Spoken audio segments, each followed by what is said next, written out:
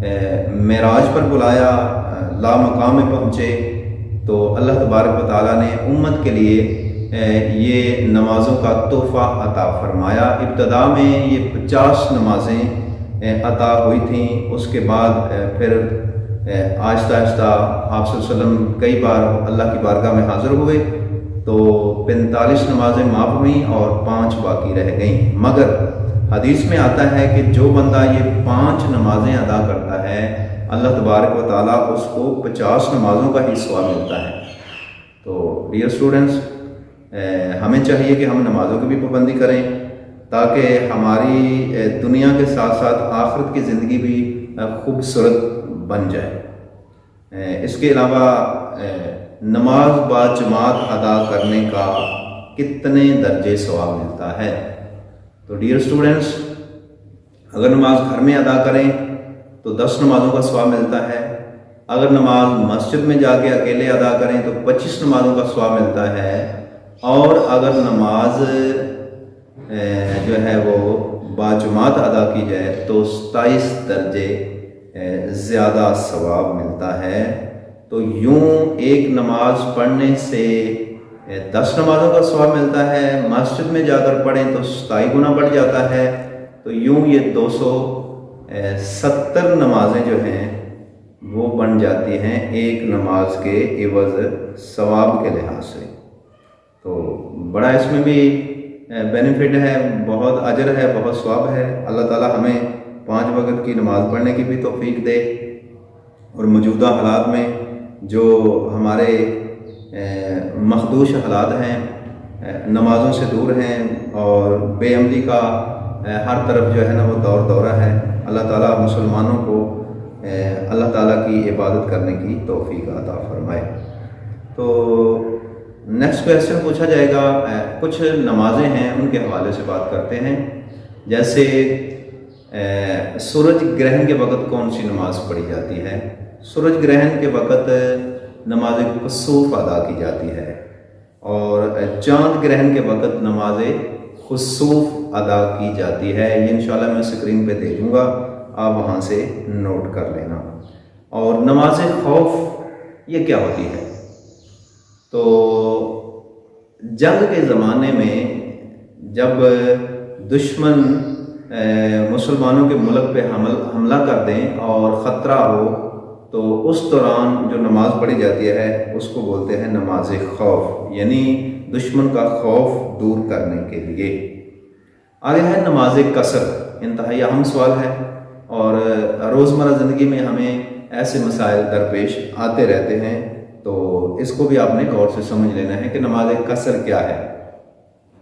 تو یہ مسافر کے لیے جو ہے نا اللہ تعالیٰ نے کچھ رعایت دے رکھی ہے، یعنی اسلام نے رعایت دے دی ہے کہ اگر کوئی گھر سے نکلتا ہے، مسافر ہے، تو اس کو 4 رکعت والی نماز جو ہے وہ 2 رکعت ادا کرنا ہوگی، یہ اللہ کی طرف سے رعایت ہے۔ اور مسافر کون ہوتا ہے؟ کم از کم جو ہے وہ تقریباً 57 میل اگر وہ سفر کرتا ہے، یعنی یہ 90 ابو کلومیٹرز جو ہے نا یہ بن جاتے ہیں۔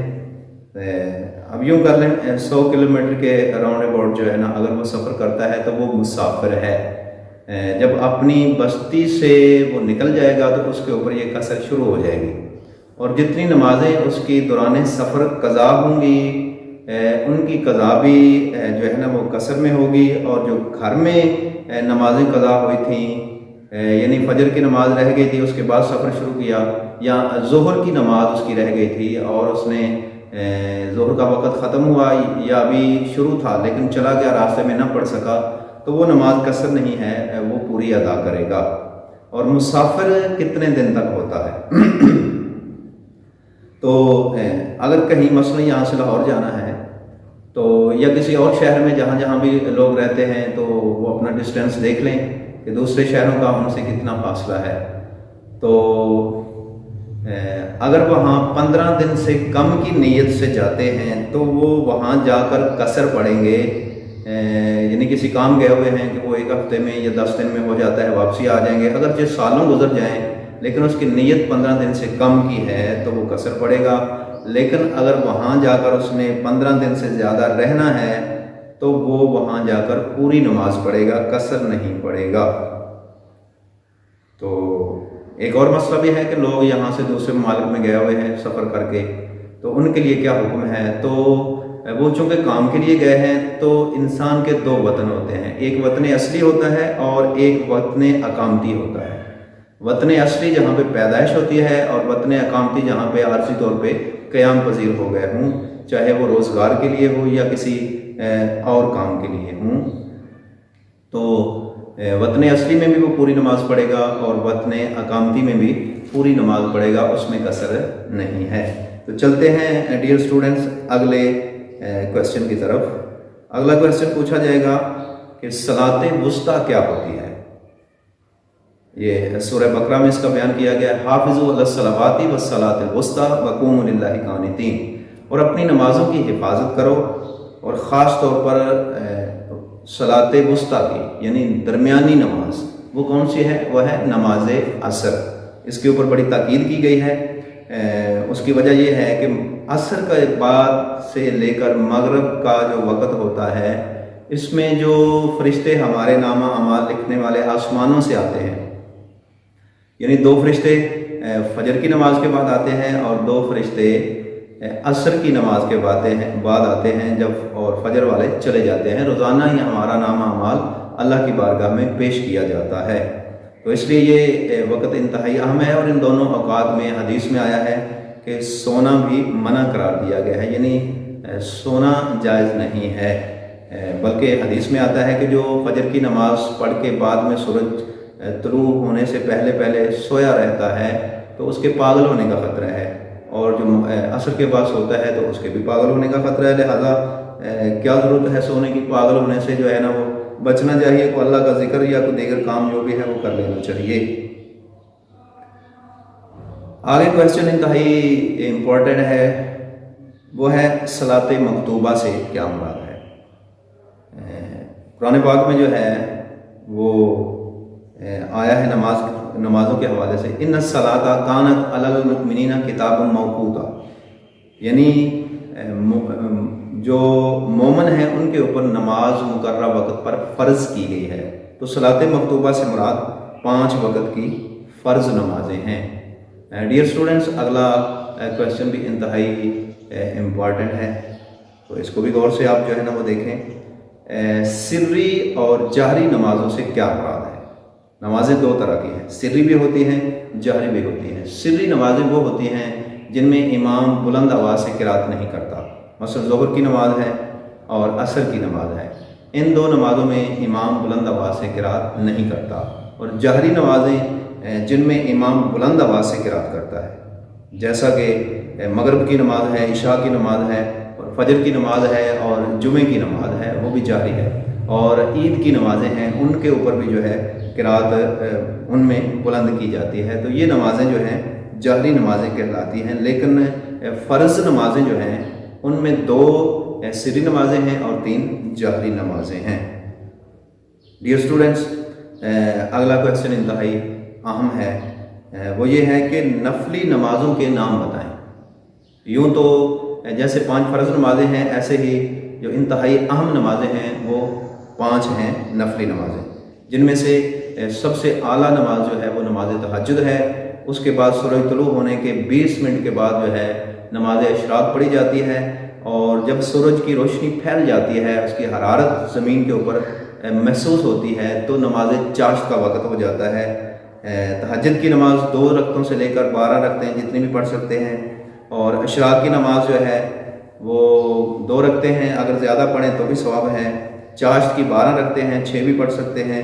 اس کے علاوہ صلاۃ التسبیح جو آج کل لوگ رمضان میں پڑھتے ہیں، اور ایک مغرب کے بعد نماز پڑھی جاتی ہے، مغرب کی نماز کے فوراً بعد 6 نفل پڑھے جاتے ہیں، نماز اوابین۔